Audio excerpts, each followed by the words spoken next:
តាអ្នកធ្លាប់ឆ្ងល់ទេថាហេតុអ្វីដីក្នុងចម្ការរបស់គេហាក់ដូចជាមានគុណភាពល្អម្ល៉េះអាចកំបាំងពិតប្រាកដអាចមិនមែនជាការប្រើប្រាស់ជីដែលមានតម្លៃថ្លៃនោះទេ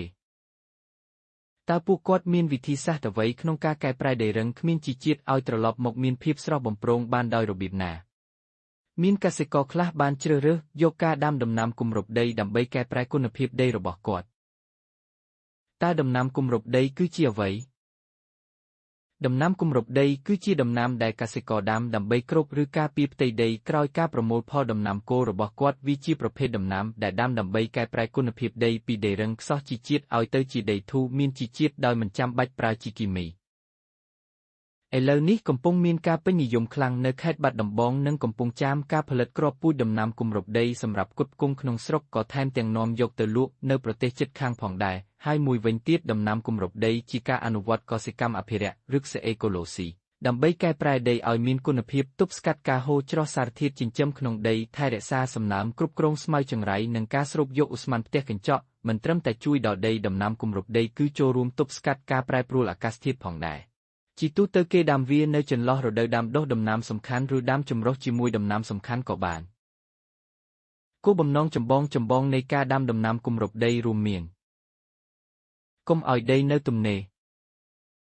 ការពារដីពីកម្ដៅថ្ងៃភ្លៀងធ្លាក់ខ្លាំងខ្យល់និងសំណឹកដីបន្ថែមសារធាតុរ៉េរាងនិងជីជាតិចូលដីនៅពេលវាលួយ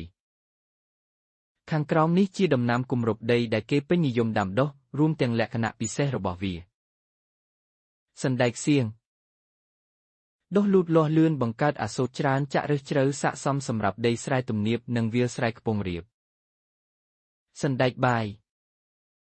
ការដាំដុះមានរយៈពេលខ្លីអាចបេះគ្រាប់លក់បានខ្លះស័ក្តិសមសម្រាប់ដីខ្សាច់ឬដីល្បាយខ្សាច់ស្មៅវេទីវ័រមានភាពធន់នឹងអាកាសធាតុត្រជាក់បង្កើតអាសូតខ្ពស់គ្រប់ដីបានជិតល្អស័ក្តិសមសម្រាប់តំបន់ខ្ពង់រាបដូចជាខេត្តមណ្ឌលគិរីនិងខេត្តរតនគិរីកញ្ច្រង់ស្វាលូតខ្ពស់ហើយណែនកម្ពស់ចាប់ពី2ទៅ3ម៉ែត្របង្កើតអាសូតច្រើនចាក់ឫសបានជ្រៅអាចកែច្នៃសម្ព័ន្ធដីបានល្អស័ក្តិសមសម្រាប់ដីអាស៊ីតឬដីខ្សោះជីជាតិស្មរៃក្រាស់គ្រប់ដីក្រាស់ខ្លាំងលូតលាស់លឿនការពារសំណល់បានល្អស័ក្តិសមសម្រាប់តំបន់ដីសើមឬតំបន់មានភ្លៀងធ្លាក់ច្រើនស្មៅក្លូវើបង្កើតអាសូតបានច្រើនមានភាពធន់នឹងដីអាស៊ីតស័ក្តិសមសម្រាប់តំបន់ដីខ្សោះជីជាតិឬវាលស្មៅអត្ថប្រយោជន៍ចម្បងនៃដំណាំគម្របដីដែលយើងទទួលបានគឺការពារសំណឹកដី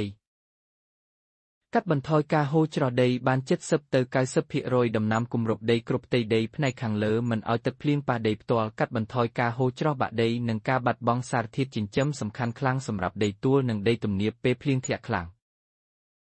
បង្កើនសារធាតុរ៉េរាងធ្វើឲ្យដីខ្មៅមានជីជាតិរក្សាសំណើមបានយូរពេលកាប់ឬភ្ជួរលុបដំណាំគម្របដីនិងរលួយបង្កើនជាតិជីសរីរាង្គក្នុងដីជួយបង្កើនសកម្មភាពមីក្រូសារពាង្គកាយក្នុងដីដូចជាបាក់តេរីនិងផ្សិតមានប្រយោជន៍បង្កើតអាសូតធម្មជាតិជួយសន្សំជីអ៊ុយរ៉េបាន30ទៅ100គីឡូក្រាមក្នុង1ហិកតាអាស្រ័យតាមប្រភេទដីនិងបច្ចេកទេសគ្រប់គ្រងដំណាំសណ្តែកបន្ថែមអាសូតទៅក្នុងដីតាមរយៈបាក់តេរីរីបូសូមដែលមាននៅលើឫសរបស់វាចំណែកឯដំណាំចង្ក្រង់ស្វាជួយទប់សារធាតុចិញ្ចឹមកុំឲ្យបាត់បង់ពេលរលួយវានឹងបន្សល់ទុកសារធាតុចិញ្ចឹមសម្រាប់ដំណាំបន្ទាប់បានយ៉ាងប្រសើរកាត់បន្ថយស្មៅចង្រៃដំណាំគម្របដីគ្រប់ដីមិនឲ្យពន្លឺទៅដល់ស្មៅកាត់បន្ថយការដុះលូតលាស់របស់ស្មៅចង្រៃដំណាំខ្លះមានសារធាតុធម្មជាតិទប់ស្កាត់ដំណោះរបស់ស្មៅបានទៀតផងកាត់បន្ថយការចំណាយលើការប្រើថ្នាំកម្ចាត់ស្មៅកែលម្អចនាសម្ព័ន្ធដីឬជ្រៅបន្សល់ទុករន្ធខ្យល់ក្នុងដីជាច្រើននាំឲ្យទឹកអាចជ្រាបបានល្អឬរបស់ដំណាំគម្របដីបានធ្វើឲ្យដីធូរបំបែកដីរឹងនិងបង្កើនចន្លោះខ្យល់ក្នុងដីធ្វើឲ្យដីងាយស្រូបទឹកនិងរក្សាទឹកបានប្រសើរហើយរបស់ដំណាំសំខាន់អាចដុះលូតលាស់បានល្អការពារជំងឺនិងសត្វល្អិតជួយស្ដារប្រព័ន្ធអេកូឡូស៊ីនៅក្នុងចម្ការរបស់យើងដំណាំគម្របដីខ្លះដូចជាចង្ក្រង់ស្វាមានលក្ខណៈជីវសាស្ត្រអាចកាត់បន្ថយជំងឺផ្សិតបានមួយចំនួននិងអាចកាត់បន្ថយពួកនេម៉ាតូតក្នុងដីបានទៀតផងរបៀបអនុវត្តងាយៗសម្រាប់កសិករដើម្បីបង្កើនសារធាតុចិញ្ចឹមដល់ដីស្រែនិងកាត់បន្ថយថ្លៃដើមក្នុងការចំណាយលើជីគីមី